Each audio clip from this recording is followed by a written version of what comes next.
We are the Rock and Roll Rowdies.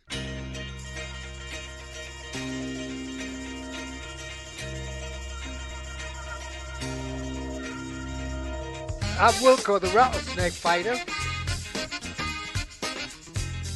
I'm Granny, the train spotting roadie.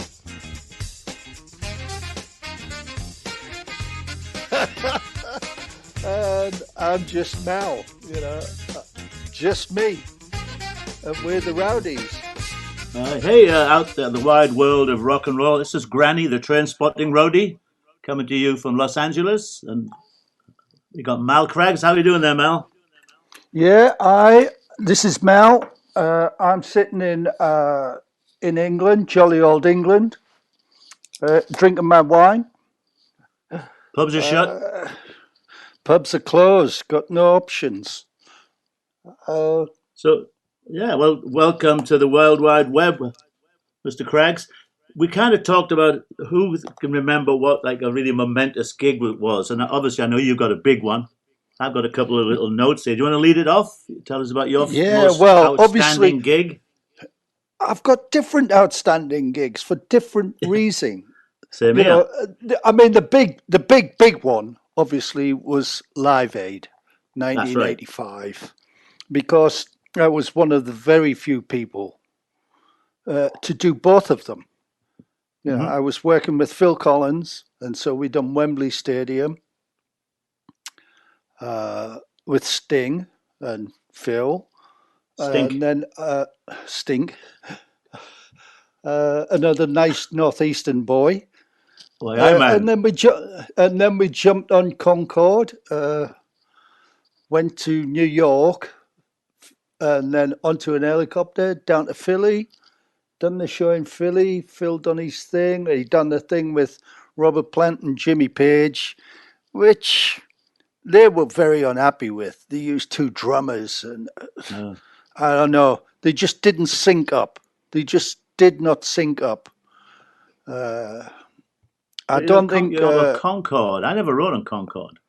Yeah, I went on Concorde several times. Oh, excuse me. I actually got to sit in the cockpit for takeoff one time. Oh, that's gonna be cool. Yeah, yeah. Those were the days, man. Not like now. Those were the days you could have some fun. Yeah. Like our manager, the Average White Band's manager, Bruce McCaskill, rest in peace. He was flying Concorde to and from England, and he said once they were coming over the Atlantic and a windshield cracked. So they turned back, changed the fucking windshield or changed Concords or whatever. I said, and still got to New York in time. So completely fantastic. Oh, it was. It's an amazing plane. As long as you weren't on that one in 2000, that wasn't particularly good. No, I definitely wasn't on that one. But that actually wasn't the plane's fault. One, it was a piece of where I sat in the Concorde cockpit for takeoff. We took off. We got up to speed and everything. Then he wants to go to Mach 1, and they have to fire these turbos. Was that a Scottish term? No. Yeah, he played in the Average White Band, Mach 1. That's right, Mach. Yeah. And it didn't happen. And then the engineer said, it's not happening. The pilot said, try it again. Tried it again. Didn't happen. He said, right. And he went, the pilot turned to me and he said, not a word to anybody. Right. He said, not a word to anybody. And he told the engineer, try it again. And he tried it again. And the turbos kicked in and we went Mach 1, Mach 2, wherever it is, we went. But the pilot explained to me, he said, if it fails twice, I'm supposed to turn the plane around and land it, instantly. But so that was these guys have nerves of steel. These guys are like test pilots. In fact, Chuck Yeager, the test pilot for the right stuff, he just died this week. So they're a breed. I mean, those kind of people made those roadies look like pansies. Anyway, we've gone off on a tangent. We're into aeroplanes and not rock and roll. This tends to happen. Yeah, well, you did the Live Aid. I did Live Aid, which I've got a story about backstage at Live Aid. So there we are, backstage Live Aid in Philadelphia. It was much more loose than it was in Wembley. It was a bit more freestyle. But anyway, so we're in this area, and honestly, it's like the premiere of the rock and roll industry. I'm backstage. There's Robert Plant, Jimmy Page, Mick Jagger, Ronnie Wood, Bob Dylan, Eric Clapton, And Gnidralog were there, weren't they? and Gnidralog. Yeah, like I said, the premiership The cream. of rock and roll. And these guys came marching through saying, okay, clear this area. We went, what? He went, you've got all clear this area. Madonna's coming through. We went, tell her to fucking go round.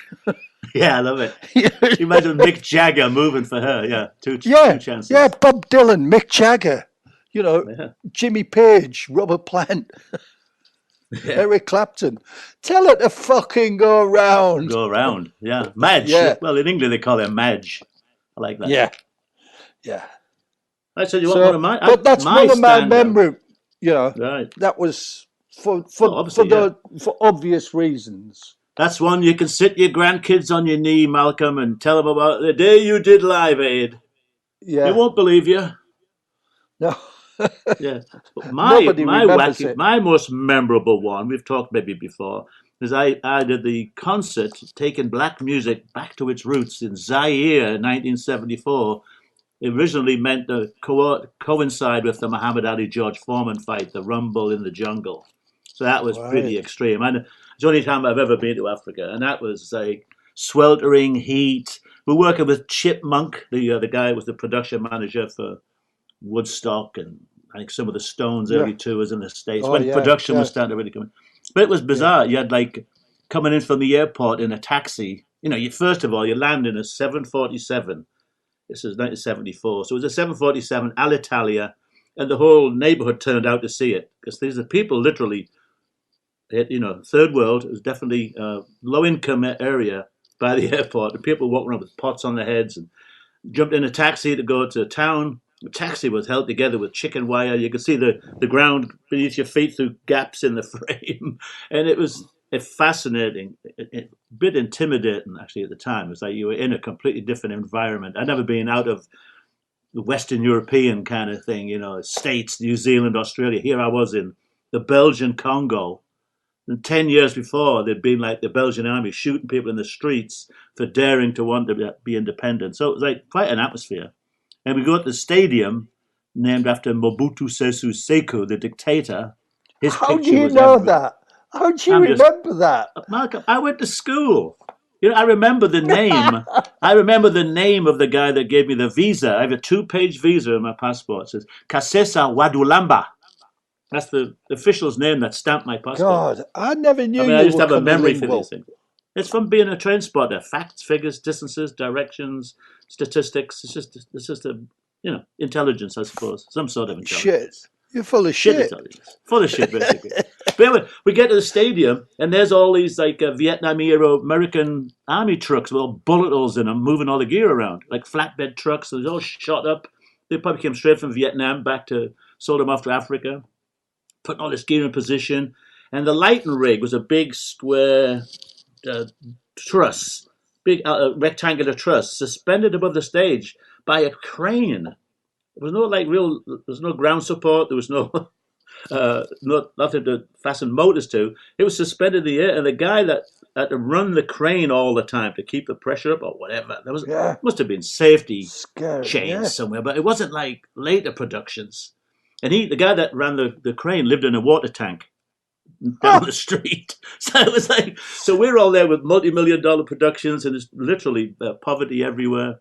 The show, we had rehearsals, B.B. King, Bill Withers, the Staple Singers, the Pointer Sisters, James Brown. I was going to say James Brown did that. I remember Aretha Franklin and Stevie Wonder bailed out because the fight got postponed by a few weeks, 3 weeks, and they couldn't really reschedule everybody, so they went ahead with a concert in the stadium and just patched it all together. And there's those 2 movies, When We Were Kings is one of them, and James Brown has another one. I think you can see me and my loincloth on one of the 2 of the shots, I think. But I've still got my hard hat from that. Chipmunk would stand there twizzling his mustache. He had like a little mustache. He would stand there twiddling it like an army. So me, Spot and Harvey were the 3 English state crew guys. We would set each band up. We cut like a broom and cut a little mustache off whiskers and put them on our helmets, and we'd stand there tweaking our mustaches on our helmets. I've still got my helmet in the garage. I don't throw anything away. But yeah, that was like incredible atmosphere. And then you got like everything from local folk troops, Maasai warriors dancing, and majestic 7-foot tall guys with these white flowing wigs. And these guys have to kill a lion before breakfast to be called a man. And there we are. And then I'm stood there. And just like Hartlepool. It's very similar to Hartlepool, except they don't have bones through their noses.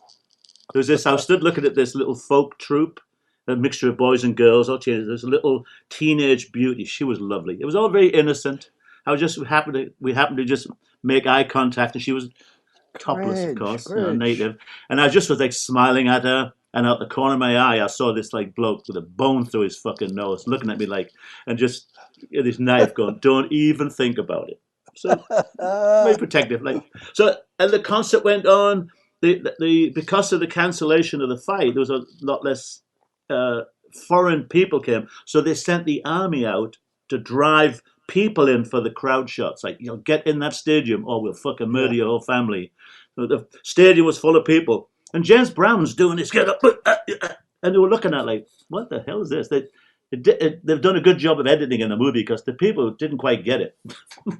It was James Brown doing his full Godfather of Soul routine, Yeah. And there I was by the side of the stage thinking, who'd have thought? From Hartlepool to Kinshasa.